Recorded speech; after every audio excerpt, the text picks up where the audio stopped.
8.9 magnitude. Now we know that's a big number. It was the 5th largest earthquake in history. But you can only really understand the enormity when you see these pictures. An earthquake so strong it literally shifted the Earth's axis by about 25 centimeters. It all started at the epicenter near Sendai, 230 miles northeast of Tokyo.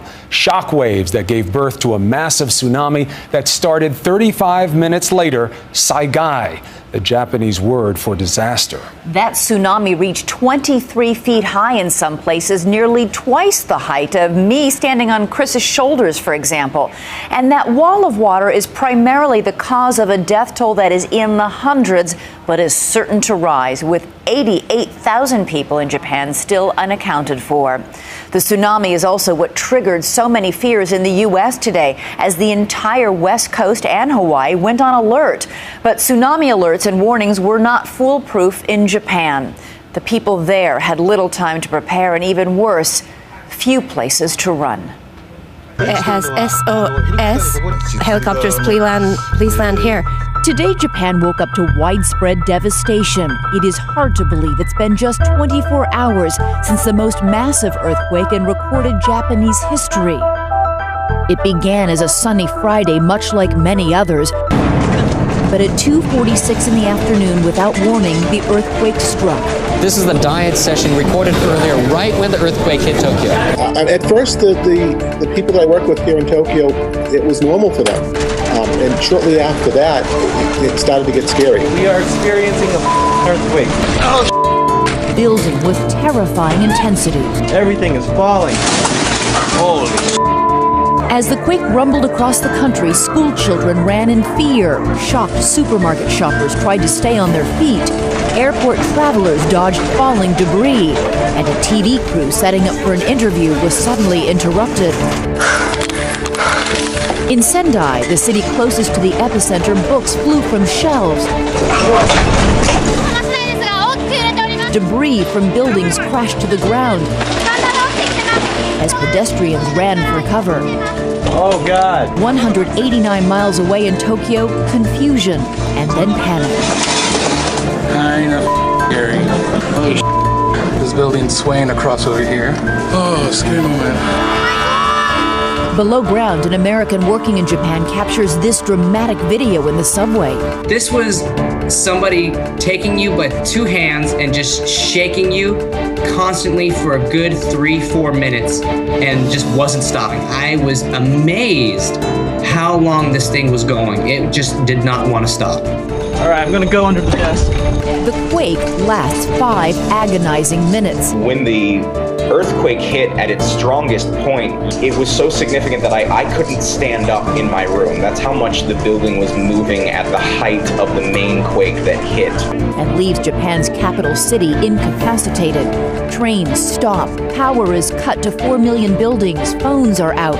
Flights trying to land in Tokyo are diverted to U.S. military bases elsewhere in Japan. Buildings in Tokyo swayed back and forth for half an hour. As powerful aftershocks rock the island nation, news anchors wear helmets on television. But the disaster has only just begun. The quake unleashes 3 massive tsunami waves that hurtle toward the coast of Japan at speeds of up to 500 miles per hour. In Sendai City, a tsunami reached as far as 10 kilometers inland. For the people in the northern city of Sendai, still dazed from the quake, there was too little time to react. A large part of the city has been struck, engulfed by this tsunami. Huge boats are torn from their moorings and tossed into overpasses. Houses are crushed like kindling by the awesome power of the waves. And everything is smashed together into a deadly wall of debris that consumes everything in its path. As the wave streaks along the flat countryside, the CCTV cameras record the slow-motion swallowing of an entire airport. A bullet train filled with passengers and tourists traveling along the coast disappears, so far without a trace. We are watching this incredible torrent of debris. In the ocean, a huge whirlpool forms off the coast, a result of the ocean floor essentially cracking open, the water acting like it would as if a bathtub is draining, potentially sucking everything down to the ocean floor.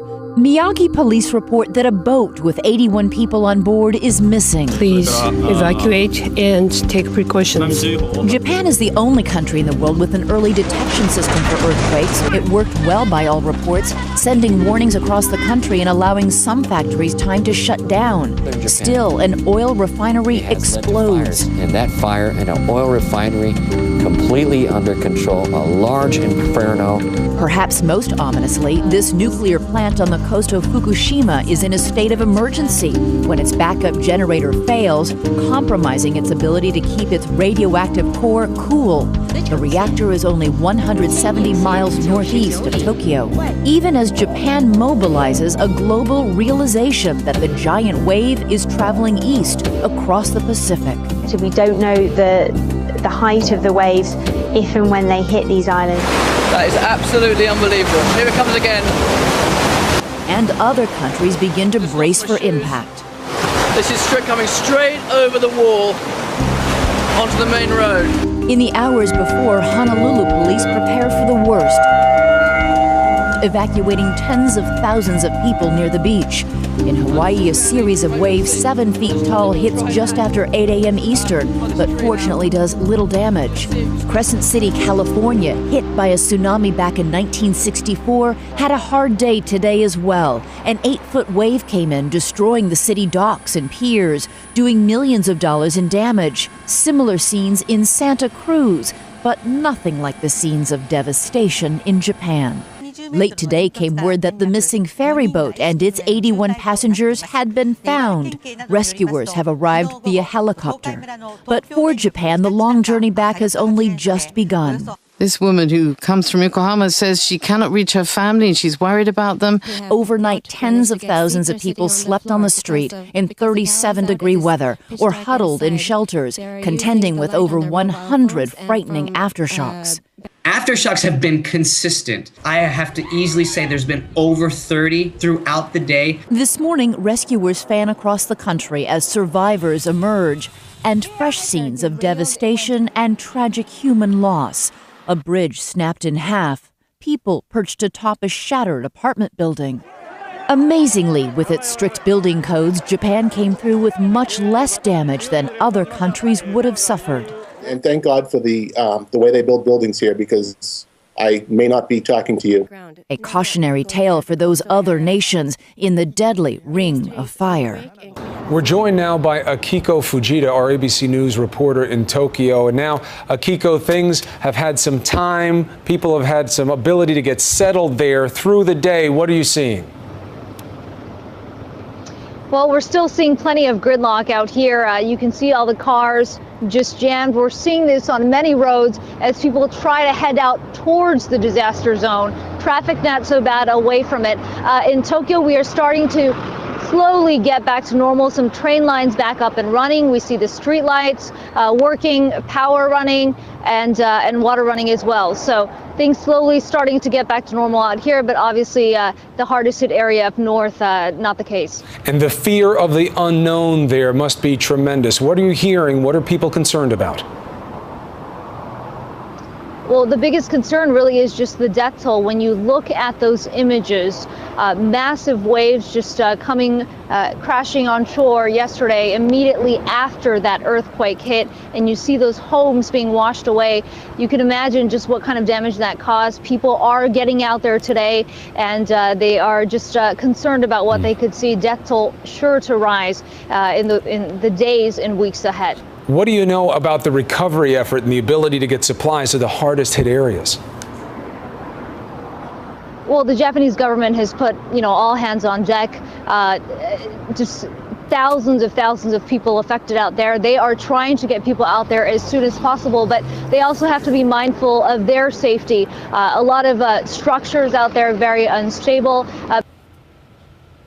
Some of these homes to see if there are any survivors, but the conditions are making that difficult as well. All right, Akiko, thank you so much from the reporting there in Tokyo.